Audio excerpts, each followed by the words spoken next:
Balei Dostlar.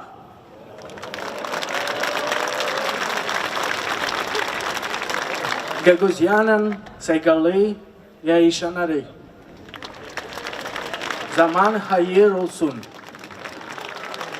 Moldova parlamentin adından işler kutlarım Irina Vlah, o ilk care angası oldu başkan.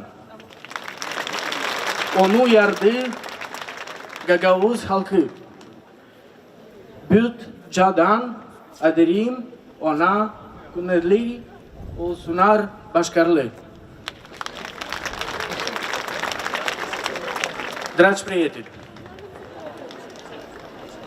traversăm o perioadă complicată și responsabilă în egală măsură, iar împreună suntem datori să depunem maxim efort pentru ca cetățenii Republicii Moldova, inclusiv cei din Găgăuzia, să aibă o viață mai bună.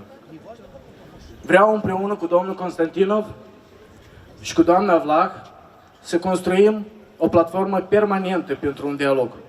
Un stat puternic și confortabil pentru toate etniile care conviețuiesc în Moldova poate fi realizat având la bază doar o abordare comună față de problemele interne pe care trebuie să le rezolvăm. Parlamentul de la Chișinău este gata să discute subiecte care au fost neglijate sau încă nu și-au găsit rezolvarea, fie ele de natură politică sau administrativă. Doar un dialog constructiv poate găsi soluții care țin și de sistemul de educație, de integrare ulterioară în viața economică și socială a tinerilor găgăuzi. S-au acumulat mai multe subiecte care necesită o soluție rapidă și nu mai pot fi tergiversate.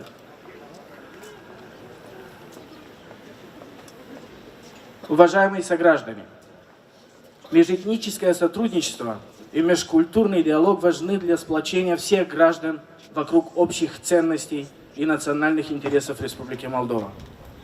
Лучшая модель для сохранения культурной и языковой самобытности и уважения прав является европейской концепцией. Нигде этнические меньшинства не чувствуют себя так комфортно, как в Европейском Союзе. Соглашение об ассоциации открывает нам все огромные возможности. Именно в соглашении об ассоциации Молдовы с Европейским Союзом четко предусмотрено, что среди целей политического диалога является усиление соблюдения прав человека и основных свобод, включая права людей, относящихся к меньшинствам. Молдова – это наш общий дом. Проблемы всех живущих в Молдове, молдаван, украинцев, гагаузов, россиян являются общими. События в регионе требуют от нас быть едиными.